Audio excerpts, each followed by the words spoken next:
بسم اللہ الرحمن الرحیم۔ ناظرین، میں ہوں مصور چودھری۔ نبی اکرم صلی اللہ علیہ وآلہ وسلم کی ایک حدیث ہے، آپ نے فرمایا اگر کسی نے کسی مومن سے ایک تکلیف دور کی، اللہ تعالیٰ قیامت کے دن ایسے شخص کی تکلیفوں میں سے ایک تکلیف کو دور کریں گے، اور اگر کسی نے کسی شخص کے لیے، کسی آدمی کے لیے کسی ایک آسانی کو پیدا کیا، کوئی ایک آسانی مہیا کی، اللہ تعالیٰ دنیا میں اور آخرت میں ایسے شخص کے لیے آسانیاں پیدا فرمائیں گے۔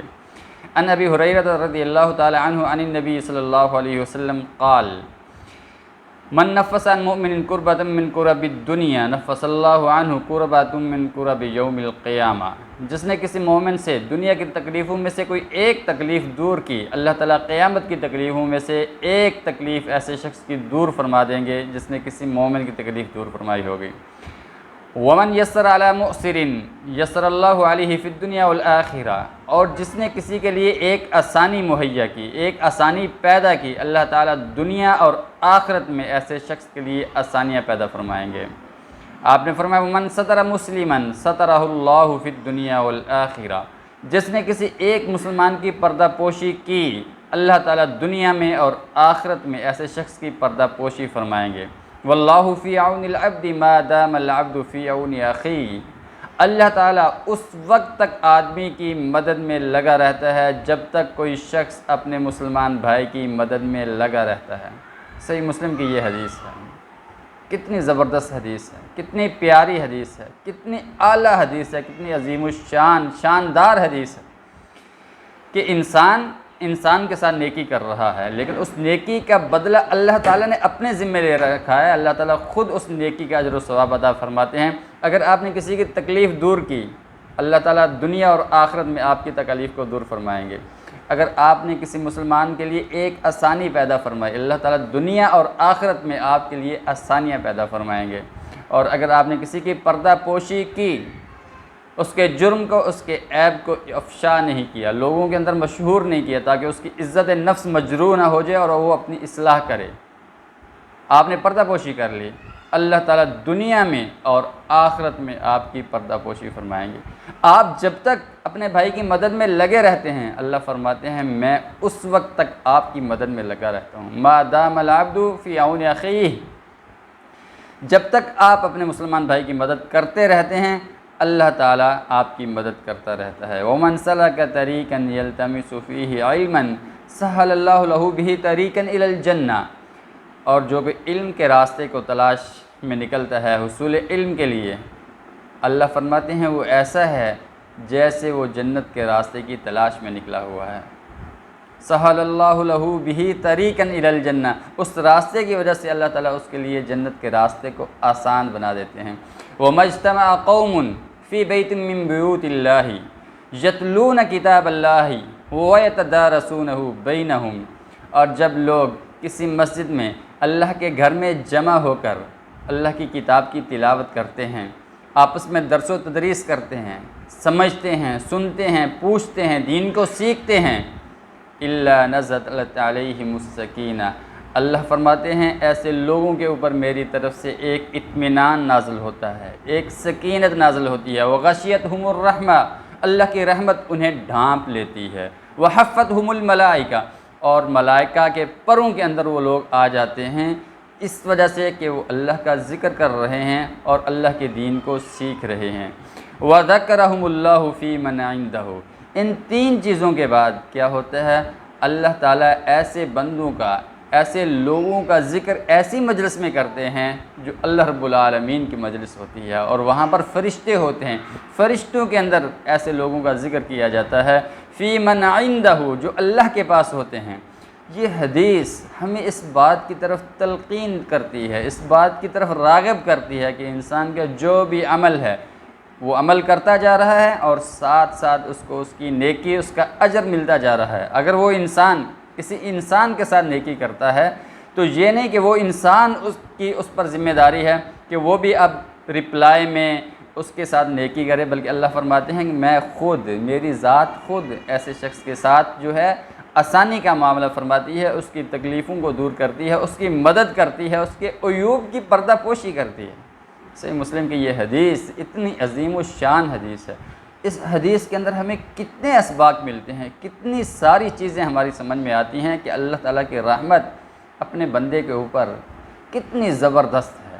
اللہ کی چاہت کا پتہ چلتا ہے، اللہ کی مشیت کا پتہ چلتا ہے کہ اللہ یہ چاہتے ہیں کہ میرا بندہ کوئی کام کرے، اس کا اجر میں خود اسے دے دوں، بجائے اس کے کہ جس کے ساتھ نیکی کی گئی ہو وہ اس کا اجر دے، وہ اس کا رپلائی دے، وہ اس کے لیے کوئی محنت کرے۔ نہیں، اللہ فرما دے میں خود اس کا اجر دے دیتا ہوں۔ اللہ اکبر۔ اب آپ دیکھیں اس حدیث سے ہمیں کتنی چیزیں سمجھ آتی ہیں۔ سب سے پہلی چیز یہ ہے کہ اگر ہم کسی کی تکلیف کو دور کریں گے تو اللہ تعالی ہماری تکلیف کو دور فرمائے۔ دوسری چیز یہ ہے کہ اگر ہم کسی کے لیے آسانی پیدا کریں گے تو اللہ تعالیٰ دنیا میں اور آخرت میں ہمارے لیے آسانیاں پیدا فرمائیں گے۔ تیسری چیز یہ ہے کہ اگر ہم کسی مسلمان کی پردہ پوشی کرتے ہیں تو اللہ تعالیٰ دنیا میں اور آخرت میں ہماری پردہ پوشی فرمائیں گے۔ چوتھی چیز جو ہے، اگر ہم کسی کی مدد کرتے ہیں تو اللہ تعالیٰ اس وقت تک ہماری مدد میں لگے رہتے ہیں جب تک ہم اپنے بھائی کی مدد کرتے رہتے ہیں۔ 4 چیزیں ہو گئیں۔ اس کے بعد 5ویں چیز ہے، جو کوئی حصول علم کے لیے کسی راستے کی تلاش میں نکلتا ہے اس کی مثال ایسے ہی ہے گویا وہ جنت کے راستے پہ چل رہا ہے۔ یہ 5ویں چیز ہے۔ اب اس چیز کے اوپر الگ سے 3-4 اور انعامات ہیں۔ انعامات کیا ہیں؟ وہ اللہ رب العالمین، اللہ کے رسول صلی اللہ علیہ وآلہ وسلم نے فرمایا جو شخص علم کے راستے پہ نکلا اس کے لیے جنت کے راستے کو آسان کر دی گئی۔ 6ٹھی چیز یہ ہے کہ اگر کچھ لوگ، کچھ افراد مل کے اللہ کے گھر میں بیٹھ کر اللہ کی کتاب کی تلاوت کرتے ہیں، اس کو سمجھتے ہیں، اس کی درس و تدریس کرتے ہیں، دین کو سیکھتے ہیں، تو پھر ان کے لیے کیا ہے؟ پھر ان کے اوپر سب سے پہلی چیز یہ ہے نزلت علیہم السکینہ، اللہ کی طرف سے اطمینان نازل ہوگا، اطمینان، سکینت نازل ہوگی۔ دوسری چیز یہ ہے غشیتہم الرحمہ، اللہ کی رحمت ایسے لوگوں کو ڈھانپ لے گی۔ تیسری چیز یہ ہے حفتہم الملائکہ، وہ اللہ کے فرشتوں کے نورانی پروں کے سائے میں آ جاتے ہیں۔ چوتھی چیز یہ ہے وذکرہم اللہ فی من عندہ، اللہ تعالیٰ ایسے لوگوں کا ذکر اپنے ہاں کرتے ہیں، اپنی مجلس میں کرتے ہیں جس میں معزز اور مقرب فرشتے شامل ہوتے ہیں۔ یہ 4 چیزیں، 4 انعامات صرف ان لوگوں کے لیے ہیں جو اللہ کا ذکر کرتے ہیں، اللہ کی کتاب کی تلاوت کرتے ہیں۔ اور اس سے پہلے کی جو 4 چیزیں ہیں وہ صرف انسان کے لیے ہیں کہ انسان کا انسان کے ساتھ کیا تعلق ہے، کیا رویہ ہے۔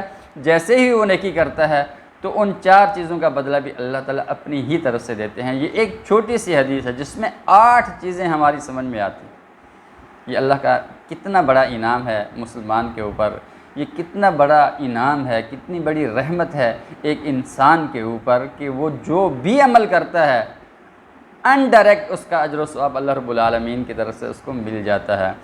آپ نے فرمایا من بطأ بہ عملہ لم یسرع بہ نسبہ، جس کسی کا عمل سست ہوا اس کا نسب اسے کوئی فائدہ نہیں دے گا۔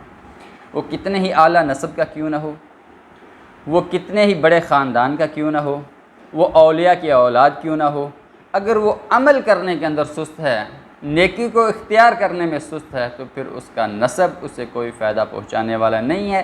اس حدیث سے ہمیں یہ بھی سبق ملتا ہے کہ آپ کسی بھی نسب سے تعلق رکھتے ہیں، آپ کسی بھی خاندان سے تعلق رکھتے ہیں، اگر آپ مسلمان ہیں، آپ عمل کریں گے تو آپ کو فائدہ ہوگا، اور اعلیٰ نسب والا بھی اگر عمل نہیں کرے گا تو اس کو نقصان ہوگا۔ اس میں سب مسلمان برابر ہیں، اور یہی اللہ تعالیٰ کی مشیت ہے، یہی اللہ تعالیٰ کی رحمت ہے کہ عمل کے اعتبار سے اس فیلڈ کو اللہ تعالیٰ نے سب کے لیے اوپن کر دیا۔ امیر ہے عمل کرے، غریب ہے عمل کرے، سرمایہ دار ہے عمل کرے، اعلیٰ نسب ہے عمل کرے، کم نسب ہے، غریب خاندان ہے، چھوٹا خاندان ہے، عمل کرے۔ عمل کرے گا تو اللہ کے ہاں قبول ہوگا، عمل نہیں کرے گا وہ کوئی بھی ہو، بڑے سے بڑا خاندان بھی ہو، اللہ کے نزدیک اس کی کوئی قربت نہیں ہوگی۔ عمل کا حساب لیا جائے گا، اور عمل کے بارے میں ہر انسان نے بتانا ہے، ہر خطے کے انسان نے بتانا ہے ہر شہر کے انسان نے بتانا ہے، ہر رنگ کے انسان نے بتانا ہے، اور ہر زبان کے انسان کو اس کے عمل کے بارے میں پوچھا جانا ہے اور اسی کا جواب دیا جانا ہے۔ تو اس حدیث سے ہمیں جو چیزیں سمجھ میں آتی ہیں وہ بڑی ہی عظیم الشان چیزیں ہیں۔ اس لیے ہم جو بھی نیک اعمال کرتے ہیں، لوگوں کے ساتھ اچھا رویہ، اچھا ایٹیٹیوڈ رکھتے ہیں، ان ساری چیزوں کا جو ذکر ہے یا اس کا جو نتیجہ ہے یا جس کا رپلائی ہے، اس کا جو پھل ہے، وہ ڈائریکٹ انڈائریکٹ ہمیں اللہ رب العالمین کی طرف سے مل جاتا ہے۔ تو انسان کسی پر احسان نہیں کرتا، وہ اپنے آپ پر احسان کرتا ہے، کیونکہ جو کچھ بھی وہ کرتا ہے، جو بھی نیک عمل ہوتا ہے، جو بھی اچھائی ہوتی ہے، اس کو اس کا اجر و ثواب مل رہا ہوتا ہے۔